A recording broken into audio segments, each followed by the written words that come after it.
Man, there are a lot of moments that I wish I could have back, on the football field at BYU.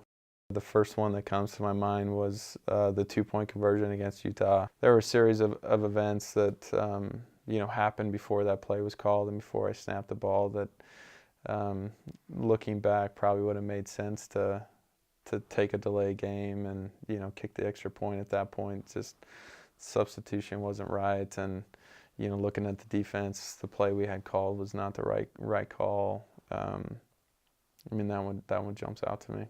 I think it stings when I look back at my college career and that I never brought a victory home from playing the University of Utah for a fan base. Like, that stings. Important third down for BYU. Hill. There he goes. 33 starts, 43 touchdown passes, 32 touchdown runs. Most of those seem to come against Texas. Will Texas always have a soft spot in your heart? I don't know. Yeah, you'll have to ask some of the Texas fans. But we have Alex Okafor played at the University of Texas. He's a defensive lineman on our team, and he's funny because we've had a few conversations about the BYU Texas, and there are moments that you have where you have an expectation of what the defense is going to do and what's going to work against them. And sometimes they work out perfectly, as they did against Texas. And other times that's not what you were expecting, and you got to try to make the most of it. And those two games were ones that just what we expected happened, and we executed at a high level.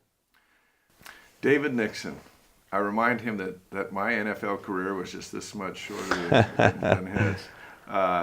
When he calls you up to explain how the game should be played, do you listen? Dave? Yeah. Yeah, of course. Yeah, I will say Dave has been a great sounding board. As I made that transition to the NFL, Dave and I are really close, and so even to this day, it's fun. We'll jump on the phone and I'll share my experiences, and then he shares his, and it's nice to be able to relate on that level, but then also know that there's some things that are stressful and that aren't a ton of fun about the NFL, and so it's nice to talk to other guys that have navigated their way through that, and so yeah, his experience has been invaluable, and he's been a great resource as well. You would say he's a good brother-in-law? He's a great brother-in-law.